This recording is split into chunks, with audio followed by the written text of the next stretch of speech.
பிரியமானவர்களே, இயேசுவின் நாமத்தில் நான் உங்களை வாழ்த்துகிறேன். எப்படி இருக்கீங்க? நல்லா இருக்கீங்களா?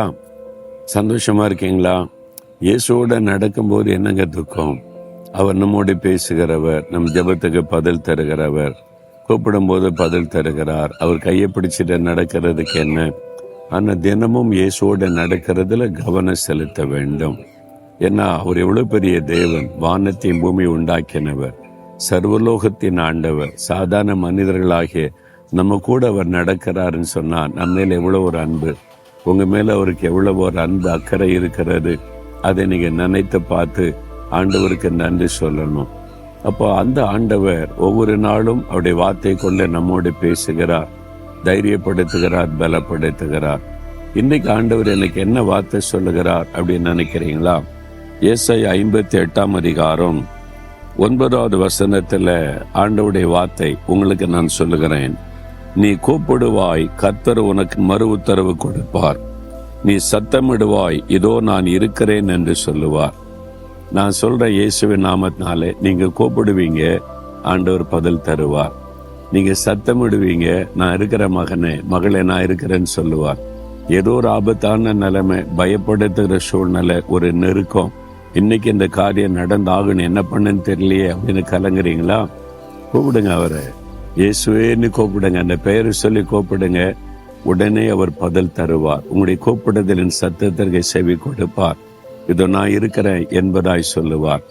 இயேசு இந்த உலகத்தில் உலாவின நாட்கள்ல எரிகோ இந்த பட்டணத்தின் வழியா நடந்து போனாரா? அங்கே ஒரு மனிதன் தர்மம் எடுத்து கொண்டிருந்தான். அவனுடைய பெயர் பரிதிமேயு. பிறவிலேயே அவனுக்கு 2 கண்களும் தெரியாது. அதனால அவனால் வேலை செய்ய முடியாது. மற்றவங்களுடைய கையேந்தி தர்மம் எடுத்து தான் பிழைப்பு நடத்த முடியும். அப்போ ரோட்டோரங்களில உட்கார்ந்து பஜார்ல ஜனங்கள் வருகிற போகிற இடத்துல தான் தர்மம் கேட்டு கொண்டிருந்தான். அப்ப அந்த வழியில திடீரென்று பெரிய சத்தம், சலசலப்பு கேட்டாரு. என்ன சத்தம்? நிறைய மக்கள் போற மாதிரி சத்தம் கேக்குதுன்னு இது என்னதுன்னு விசாரித்தான். இயேசு போகிறார் அப்படின்னாங்க. இயேசு போறன்னா பெரும் கூட்ட மக்கள் அவர் கூட போறாங்களா? அந்த சத்தத்தை கேட்டு இயேசு என்பதை அறிந்த உடனே அவனுக்கு ஞாபகத்தில் வந்தது, இந்த இயேசுவை தான் நான் தேடுகிறேன். அவர் அற்புதம்லாம் செய்யறாராமே, குருடருக்கு பார்வை கொடுக்கிறார், சப்பானிகளை நடக்க பண்ணுகிறார், தொழுநோய் உள்ளவங்களை குணமாக்குகிறார், நிறைய நான் கேள்விப்பட்டு இருக்கிறேன். இந்த இயேசுவை சந்திச்சா என் வாழ்க்கையில ஒரு அற்புதம் நடக்குமே நினைச்சுக்கிட்டே இருந்த அவர் இங்க வந்திருக்கிறார். ஆமா, அவர் போயிட்டாரு, ஒன்னை தாண்டி போயிட்டாரு. இவன் சத்தமிட்டு, இயேசுவே, தாவீதின் குமாரனே, எனக்கு இறங்கும் என்று அவன் கூப்பிட்டான். அவன் கூப்பிட்ட சத்தம், நிறைய சலசலப்பு மக்களா இருக்காங்களா? முதல்ல ஆண்டவருக்கே கேட்கல. ஜனங்கள்லாம் சொல்றாங்க, பேசாத, சத்தம் போடாரு, குருடன், அமைதியாரு. ஏசு ரொம்ப பிஸியா போயிட்டு இருக்கிறாரு, அவருக்கு எவ்வளவு பெரிய வேலை இருக்கு, நீ ஒரு குருட பிச்சைக்கார அமைதியாருடான்றாங்க. பார்த்தா இல்ல, முன்னில் அதிக சத்தமா, இயேசுவே இயேசுவே அப்படின்னு சத்தமிட்டு கூப்பிட்டானா? இயேசுவேன்னு கூப்பிட்ட சத்தம் காதல விழுந்த உடனே வேதம் சொல்லுகிறாரு, இயேசு நின்றார். அவர் நின்றுட்டார். எல்லாரும் நிக்கிறாங்க, சீஷெல்லாம் நிக்கிறாங்க. ஏன் ஆண்டவரே நிக்கிறீங்க?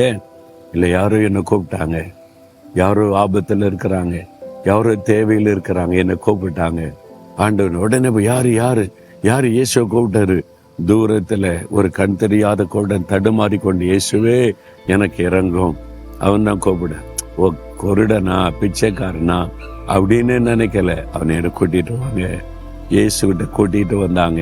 அவனுக்கு என்ன செய்யணும் மகனே? என்னை கூப்பிட்டியல்ல, எனக்கு கண் பார்வை வேணும் ஆண்டவரே. ஆண்டவரும் கண் பார்வை கொடுத்து அவனை மகள பண்ணினார்.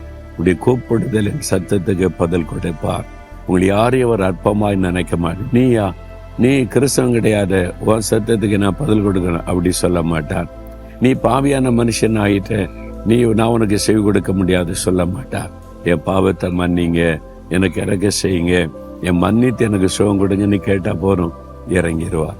உடைய கூப்பிடுதலின் சத்தத்துக்கு இங்க நான் இருக்கிறேன்னு சொல்லுவார்.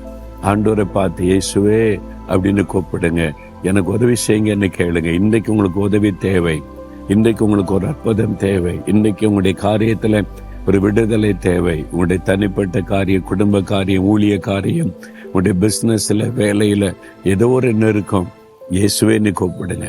மனதில் கூட இயேசுவே எனக்கு உதவி செய்யுங்க, இயேசுவே எனக்கு ஒரு அற்புதம் செய்யுங்க. உடைய கூப்பிடுதலின் சத்தத்தை கேட்பார். இன்றைக்கு அற்புதம் நடக்கும், இன்றைக்கே பதில் தருவார். கூப்பிடுறீங்களா? இயேசுவே எனக்கு உதவி செய்யும். ஆண்டவரே, யார் யார் கூப்பிடுறாங்களோ இந்த மகனுக்கு உதவி செய்யுங்க, இந்த மகளுக்கு உதவி செய்யுங்க, ஒரு அற்புதம் செய்த மகிழ பண்ணுங்க. அவங்க கேட்கிற காரியத்தில் இன்றைக்கு ஒரு அற்புதம் நடக்கட்டும். இயேசுவின் நாமத்தில் ஆமேன், ஆமேன்.